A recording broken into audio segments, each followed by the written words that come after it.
இங்க மனோஜுக்கானதை நினைச்சு பயங்கரமா ஃபீல் பண்ணிக்கிட்டு இருக்காங்க. அதே நேரத்துல இந்த பக்கம் மனோஜுக்கு கட்டு பறிக்கிறதுக்காக டாக்டருமே இந்த டேட்ல அனௌன்ஸ் பண்றாங்க. அது கேட்டோன்னே இந்த பக்கம் வந்து வீட்ல இருக்க எல்லாருமே கண்டிப்பா மனோஜுக்கு எதுவும் ஆகாது, அவருக்கு எந்த பிரச்சனையும் இருக்காதுன்னு சொல்லி எல்லாருமே நினைச்சிட்டு இருக்காங்க. ஆனா யாருமே எதிர்பார்க்காத மாதிரி மனோஜுக்கு இருக்கிறதுல ஒரு பயங்கரமான பிரச்சனை வரப்போகுது. சொல்லப்போனா அவருக்கு கண்ணே தெரியாம போகுது. அதே நேரம் இந்த பக்கம் மனோஜ் கட்டு பறிக்கும் போது டாக்டர் யாரை கூப்பிடணும் அப்படின்ற மாதிரி கேட்கறாங்க. அப்ப கரெக்டா மனோஜுமே என் மனைவி என் முன்னாடி இருக்கணும், சொல்லப்போனா அவங்க தான் எனக்காக நிறைய விஷயங்களை பார்த்து பார்த்து பண்ணிட்டு இருக்காங்க, அதனால நான் கண்ணை திறந்து பார்க்கும்போது அவங்க தான் இருக்கணும் அப்படின்ற மாதிரி இந்த பக்கம் டாக்டர் சொல்றாங்க. உடனே டாக்டருமே இங்க வெளியில வந்து வெயிட் பண்ணிட்டு இருக்கிற மனோஜோட ஃபேமிலி எல்லாத்தையுமே பார்த்துட்டு இங்க பாருங்க மனோஜுக்கு கட்டுப்பிடிக்க போறோம், அதனால கட்டுப்பிடிக்கும் போது யாரோ ஒருத்தர் முன்னாடி இருக்கணும் அப்படின்ற மாதிரி சொல்றாங்க. உடனே இந்த பக்கம் விஜயா இருந்துகிட்டு ஆமா நான் தான் அவரோட அம்மா, நான் இருக்கேன் அப்படின்ற மாதிரி சொல்றாங்க. ஆனா இதை கேட்ட டாக்டருமே இல்லங்க அவர் வந்து அவரோட ஒய்ஃபை தான் கூப்பிட்டாங்க, அவங்க ஒய்ஃப் எங்க அப்படின்ற மாதிரி கேட்கறாங்க. அப்பதான் ரோகிணி நான் தான் சார் அவங்க ஒய்ஃப் அப்படின்ற மாதிரி சொல்லிட்டு அவங்களும் உள்ள போறாங்க. அப்ப கரெக்டா மனோஜுக்குமே கொஞ்சம் கொஞ்சமா இந்த பக்கம் கட்டுப்பிடிக்க ஆரம்பிக்கிறாங்க. மனோஜுமே கட்டுப்பிடிக்க ஸ்டார்ட் பண்ணும்போதே பயங்கரமா பயப்பட ஆரம்பிக்கிறாரு. அப்ப ரோகிணியுமே இங்க மனோஜோட கையை பிடிச்சிட்டு இங்க பாரு மனோஜ் உனக்கு ஒன்றும் ஆகாது, கண்டிப்பா எல்லாம் சரியா போயிடும், கண்டிப்பா உங்களுக்கு கண்ணு தெரியும் அப்படின்ற மாதிரி இந்த பக்கம் எவ்வளவு மோட்டிவேட் பண்ணிட்டு இருக்காங்க. அப்ப கரெக்டா கட்டு பிரிச்சதுக்கு அப்புறம் எங்க டாக்டருமே இங்க பாருங்க மனோஜ் நீங்க லைட்டா கண்ணை திறங்க, கொஞ்சம் கொஞ்சமா கண்ணை திறங்க அப்படின்ற மாதிரி இந்த பக்கம் மனோஜ் கிட்ட சொல்லிட்டு இருக்காங்க. அப்ப மனோஜுமே லைட்டா கண்ணை திறக்க ட்ரை பண்றாரு. அவருமே கண்ணை திறந்துட்டு இந்த பக்கம் லைட்டா சின்ன சின்னதா லைட்டா சிமிட்டி சிமிட்டி கண்ணை திறக்கிறாரு. ஆனா திறக்கிறப்ப அவருக்கு கண்ணு ரொம்ப கூசுற மாதிரி இருக்கு. உடனே அவருமே டாக்டர் எனக்கு கண்ணு ரொம்ப கூசுது டாக்டர் அப்படின்ற மாதிரி டாக்டர்கிட்ட சொல்றாங்க. அப்ப டாக்டருமே இங்க பாருங்க மனோஜ் லைட்டா கொஞ்சம் கொஞ்சமா திறந்து பாருங்க, கண்டிப்பா உங்களுக்கு எல்லாமே கியூர் ஆயிடும் அப்படின்ற மாதிரி சொல்றாங்க. உடனே மனோஜுமே ஃபுல்லாவே கண்ணை திறந்து பாக்குறாரு. ஆனா கண்ணை திறந்து பார்த்ததுக்கு அப்புறம் இல்ல டாக்டர் எனக்கு இன்னுமே வந்து பிளைண்டா தான் இருக்கு, ஏதோ பிளாக்கா தெரியுது, அது மட்டும் இல்லாம கண்ணெல்லாம் ரொம்ப கூசுற மாதிரி இருக்கு அப்படின்ற மாதிரி சொல்றாங்க. உடனே டாக்டருமே ஓகே மனோஜ் நீங்க கண்ணை க்ளோஸ் பண்ணிக்கங்க, ஏன்னா எனக்கு உங்களுக்கு இப்ப கட்டு பிரிச்சதுனால இப்படி இருக்குன்னு நினைக்கிறேன், ஆட்டோமேட்டிக்கா சரியாயிடும், ஒரு 2 hours 3 hours தானா சரியா போயிடும், நீங்க கொஞ்சம் காமா இருங்க அப்படின்ற மாதிரி சொல்லி இங்க மனோஜை கூல் படுத்துறாங்க.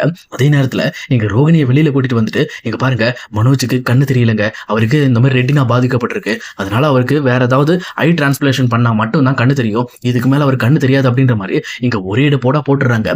இதை கேட்ட உடனே இந்த பக்கம் வந்து ரோகிணிக்கு என்ன பண்றதுனே தெரியல. அவங்களுமே பயங்கரமா தன்னோட வாயை மூடிட்டு ஆள ஆரம்பிக்கிறாங்க. ஏன்னா மனோஜ் முன்னாடி அழுது அவரையுமே டென்ஷன் ஆகிக்க கூடாது அப்படிங்கிறதுக்காக தான். அதுக்கப்புறம் இந்த பக்கம் வெளியில வராங்க. வெளியில வந்தவொன்னு விஜயா மீனா அதே நேரம் வீட்டுல இருக்க எல்லாருமே என்னாச்சு மனோஜுக்கு எப்படி இருக்கு அப்படின்ற மாதிரி விசாரிக்கிறாங்க. ஆனா இங்க ரோகிணியுமே இந்த பக்கம் பயங்கரமா ஃபீல் பண்ணி அழுதுகிட்டு இங்க பாருங்க மனோஜுக்கு கண்ணு தெரியாம போயிடுச்சு, இப்ப என்ன பண்றதுன்னே தெரியல அப்படின்ற மாதிரி பயங்கரமா ஃபீல் பண்ணி அழ ஆரம்பிக்கிறாங்க. இது கேட்ட விஜயாவுமே என்ன பண்றதுன்னே தெரியாம அவங்களும் தேம்பி தேம்பி அழ ஆரம்பிக்கிறாங்க. ஆனா அங்க இருக்க டாக்டருமே இங்க பாருங்க மனோஜ் முன்னாடி இந்த மாதிரி எமோஷனை காட்டாதீங்க, அவர் ரொம்ப ஃப்ரஸ்ட்ரேட்டடா இருக்காரு, இப்போ போய் நீங்க அவர் முன்னாடி இப்படி பண்ணீங்கன்னா அவர் அதை நினைச்சு ரொம்பவே பயந்து அவருக்கு வேற ஏதாவது பிரச்சனை வர வந்துடும், நீங்க பொறுமையா இருங்க அப்படின்ற மாதிரி அவங்க ஃபேமிலி அங்க இருந்து நகர்த்தி அனுப்பி வச்சிடறாங்க. அதே நேரத்துல இன்னொரு பக்கம் அண்ணாமலையும் என்ன பண்றதுடா இப்படி ஆகி போச்சுடா அப்படின்ற மாதிரி அவரும் பயங்கரமா ஃபீல் பண்ணி அழுறாரு. அப்ப முத்துவும் மீனா இருந்துகிட்டு மாமா நீங்க வருத்தப்படாதீங்க, எல்லாமே சரி பண்ணிக்கலாம், எல்லாம் சரி பண்ற பிரச்சனை தான், நீங்க கவலைப்படாதீங்க அப்படின்ற மாதிரி அவங்களுமே ஒரு பக்கம் பேசுறாங்க. இதை கேட்டோன்னு இந்த பக்கம் சரி ஓகே பண்ணிக்கலாம் அப்படின்ற மாதிரி இங்க அண்ணாமலை வெளியில எல்லார்ட்டையும் ஓப்பனா பேசினாலும் ஆனா உள்ளுக்குள்ள இங்க மனோஜுக்கு இப்படிப்பட்ட ஒரு நிலைமை ஆயிடுச்சுன்னு நினைச்சு பயங்கரமா ஃபீல் பண்றாங்க. சொல்லப்போனா அந்த விஷயத்த அவரால் சொல்லவே முடியல, இப்படி நம்ம பையனுக்கு கண்ணு தெரியாம போயிடுச்சு, இப்படி ஆகி போச்சு அப்படின்ற மாதிரி ரொம்பவே வருத்தப்பட ஆரம்பிக்கிறாங்க. அதே நேரத்தில் இன்னொரு சைடு இங்க ரோகிணி கிட்ட முத்துவும் கேள்வி கேட்க ஆரம்பிக்கிறாரு. இங்க பாருங்க ரோகிணி முதல்ல டாக்டர் என்ன சொன்னாருன்னு சொல்லுங்க, இப்போ இந்த விஷயத்த சரி பண்ண முடியும் தானே, ஏன்னா கண்டிப்பா ஆபரேஷன் பண்ணா கண் பார்வை வர்றதுக்கு என்னென்ன பண்ண முடியுமோ எல்லாமே பண்ண முடியும், அதனால முதல்ல டாக்டர்கிட்ட நம்ம தெளிவா கேட்கணும், நீங்க அவசரப்படாதீங்க அப்படின்னு சொல்லிட்டு இங்க முத்துவும் ரோகிணியை கொஞ்சம் சமாதானப்படுத்திட்டு டேரக்டா ரோகிணி விஜயா எல்லாரையுமே கூட்டிட்டு போயிட்டு டாக்டர்கிட்ட பேச ஆரம்பிக்கிறாங்க. அப்ப டாக்டருமே இங்க மனோஜோட நிலைமையை பத்தி நீங்க முதல்ல புரிஞ்சுக்கங்க, அவருக்கு ரெட்டினா பாதிக்கப்பட்டிருக்கு, அதனால அவருக்கு இப்போ அவரோட கண்ணை பயன்படுத்துறதுல எந்த ஒரு பயனுமே கிடையாது, அதுக்கு பதிலாக நம்ம அவருக்கு வேற கண்ணை தான் நம்ம டிரான்ஸ்பிளான்ட் பண்ணணும், அதுக்கு நீங்க எப்படியாவது டொனேஷன் மூலமாவோ இல்ல நிறைய ட்ரஸ்ட்டுங்க இருக்கு, ட்ரஸ்ட்டுங்க மூலமாவோ நீங்க அரேஞ்ச் பண்ணீங்கன்னா அதை நாங்க பண்ணி கொடுத்துருவோம், அது ஒன்றும் பிரச்சனை இல்லை, அந்த ஆபரேஷன் எப்படினாலும் உங்களுக்கு கிட்டத்தட்ட வந்து 25 to 30 lakhs வரைக்கும் ஆகும், ஏன்னா உங்களுக்கு கண் வந்து அவ்வளவு ஈஸியா கிடைக்கிற வாய்ப்பு கிடையாது, அதனால நீங்க அந்த மாதிரி போனீங்கன்னா உங்களுக்கு கிடைக்க வாய்ப்பு இருக்கு, நீங்க இதெல்லாம் தயாராயிட்டீங்க அப்படின்னா கண்டிப்பா வந்து மனோஜுக்கு கண்ணு தெரிய வாய்ப்பு இருக்கு. இந்த ப்ராசஸ்ல முக்கியமான விஷயமே நீங்க மனோஜுக்கு இந்த கண்ணு தெரிய வைக்கிறதுக்காக நீங்க பணம் நிறைய செலவு பண்ண மாதிரி இருக்கும், ஏன்னா ஒரு கண்ணை கிட்டத்தட்ட வந்து உங்களுக்கு 25 lakhs ஆகுதுன்னா கிட்டத்தட்ட 2 கண்ணுக்கும் நம்ம ரெடி பண்ணோம் அப்படின்னா கிட்டத்தட்ட 50 to 60 lakhs ஆகும், 60 லட்சம் வரைக்கும் நீங்க செலவு பண்ற மாதிரி இருக்கும். அதுக்கு நீங்க ஒர்த்தபிளா இருந்தீங்க அப்படின்னா கண்டிப்பா நீங்க இதை ட்ரை பண்ணுங்க, வாய்ப்பு இருக்கு. இல்ல இப்போதைக்கு ஓகே ஒன்னு மட்டும் போதும் அப்படின்னா நீங்க ஒரு கண்ணை மட்டும் கூட ரெடி பண்ணிக்கலாம், ஏன்னா ஒரு சிலர் வந்து பேமெண்ட் இல்லை அப்படிங்கிற பட்சத்துல அந்த மாதிரி பண்ணிக்குவாங்க, அதனால உங்களோட வசதி எப்படி இருக்கோ அதுக்கேற்ற மாதிரி நீங்க சொல்லுங்க, நீங்க ஓகேன்னு சொன்னீங்கன்னா எனக்கு தெரிஞ்ச ஒரு ட்ரஸ்ட்ல நான் பேசி பார்க்கறேன் அப்படின்ற மாதிரி இந்த பக்கம் அந்த டாக்டருமே அவங்களால என்ன ஹெல்ப் பண்ண முடியுமோ அந்த ஹெல்ப்பை பத்தி இந்த பக்கம் ரோகிணி கிட்டையும் முத்துக்கிட்ட வீட்டுல இருக்க எல்லாருக்கிட்டையுமே சொல்லிடுறாங்க. இதை கேட்டோன்னு இந்த பக்கம் வீட்டுல இருக்க எல்லாருமே அவ்வளவு பணமா இவ்வளவு பணம் ஆகுமா இந்த மாதிரி மனோஜோட கண்ணை ரெடி பண்றதுக்கு அப்படின்னு சொல்லி பயங்கரமா மிரள ஆரம்பிக்கிறாங்க. சொல்லப்போனா இந்த பக்கம் அண்ணாமலைக்குமே என்ன பண்றதுன்னு தெரியல. அவருமே மிரண்டு போய் நிக்கிறாரு. பேசாம இதை எப்படியாவது நம்ம சரி பண்ணி ஆகணும், எப்படி சரி பண்ண முடியும் அப்படின்னு சொல்லிட்டு எல்லாருமே தகச்சு போய் நின்றுட்டு இருக்காங்க.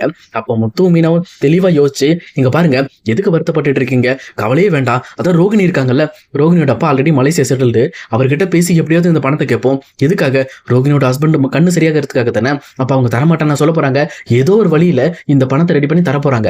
ஆட்டோமேட்டிக்கா நம்ம மனோஜோட கண்ணை சரி பண்ணிக்கலாம் அப்படின்னு சொல்றாங்க. இதை கேட்ட உடனே இந்த பக்கம் விஜயாக்கு உயிரே வருது. இங்க முத்து சொல்றது சரிதான் ரோகிணி, கண்டிப்பா முத்து நல்ல ஐடியா கொடுத்திருக்கான். எப்படியாவது உங்க மாமா கிட்ட பேசு, அந்த 60 லட்ச ரூபாய் பணத்தை நம்ம வாங்கி ஆகணும். மனோஜுக்கு 2 கண்ணையும் சரி பண்ணணும். அப்பதான் மனோஜ் பழைய மாதிரி இருப்பான் அப்படின்ற மாதிரி பயங்கரமா எமோஷன் ஆகி பேசிட்டு இருக்காங்க. ஆனா அதே நேரத்துல இங்க அண்ணாமலையுமே, ஆமா ரோகிணி, இந்த மாதிரி முத்து சொன்னது நல்ல விஷயம் தான். உங்க மாமா கிட்ட பேசி முதல்ல பணத்தை வாங்குற வழியை பாருமா. மனோஜுக்கு ஆபரேஷன் முடிஞ்சதுக்கு அதுக்கப்புறம் நம்ம அதை ரெடி பண்ணி கூட கொடுத்துடலாம், ஒன்றும் பிரச்சனை இல்லை அப்படின்ற மாதிரி அண்ணாமலையும் சொல்லிக்கிட்டு இருக்காரு. ஆனா இதை கேட்டுட்டு இருக்க ரோகிணிக்கு என்ன பண்றதுன்னே தெரியல. ஏன்னா ரோகிணி ஒன்றும் மலேசியா செட்டில் கிடையாது, மலேசியால ரோகிணியோட அப்பாவும் கிடையாது. அதே நேரம் இவ்வளவு பெரிய பணத்துக்கு நான் எங்க போறது அப்படின்றது தெரியாம அவங்களுமே திணறிக்கிட்டு இருக்காங்க. சொல்லப்போனா இந்த விஷயத்துல நம்ம உண்மையை சொன்னாலும் மாட்டிக்குவோம். இதுக்கு முன்னாடியே உண்மை சொல்லியிருக்கலாம், ஆனா இப்ப சொன்னா நம்மளை கண்டிப்பா இந்த வீட்டை விட்டு அடிச்சு துரத்திடுவாங்க அப்படின்ற மாதிரி பயங்கரமா பயப்பட ஆரம்பிக்கிறாங்க. அவங்களும் வேற வழி இல்லாம, சரி இருங்க, எதுக்கும் எங்க மாமா கிட்ட கேட்கறேன் அப்படின்ற மாதிரி எதை பத்தியும் யோசிக்காம டக்குன்னு இந்த பக்கம் கால் பண்றதுக்காக கிளம்ப போறாங்க.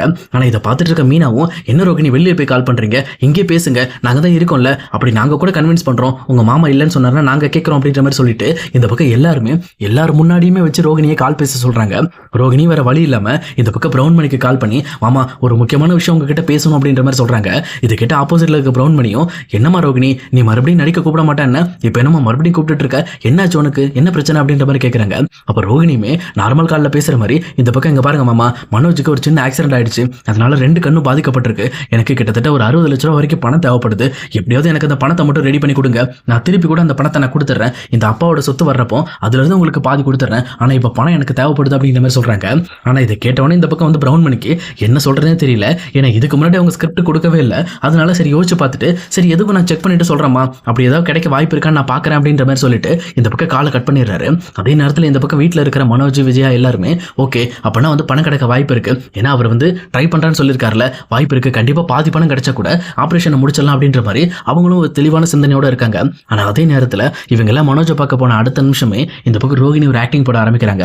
உடனே இந்த பக்கம் அவங்க மாமா கிட்ட இருந்து கால் வந்த மாதிரியும், அவங்க இப்போதைக்கு பணம் எதுவும் ரெடி பண்ண முடியாதுமா, ஒரு 6 மாசம் ஆகும், அது வரைக்கும் எப்படியோ சமாளி, 6 மாசம் கழிச்சு நான் ரெடி பண்ணி கொடுத்துறேன் அப்படின்ற மாதிரி சொல்றாங்கன்ட்டு இந்த பக்கம் அவங்க ஒரு பிட்ட போடுறாங்க. இதை கேட்டவொன்னே தான் இந்த பக்கம் வீட்டில் இருக்க எல்லாருக்குமே 6 மாசம் கழிச்சு வருதுன்னா 6 மாசம் என்ன மனோஜ் கண்ணு தெரியாம வீட்டில் உட்காந்துட்டு இருக்க முடியும், அதெல்லாம் சரி வராது, மறுபடியும் ரொம்ப லேட் ஆகி போச்சுன்னா பிரச்சனை ஆயிடும் அப்படின்ற மாதிரி இந்த பக்கம் வீட்டில் இருக்க எல்லாரும் யோசிக்க ஆரம்பிக்கிறாங்க.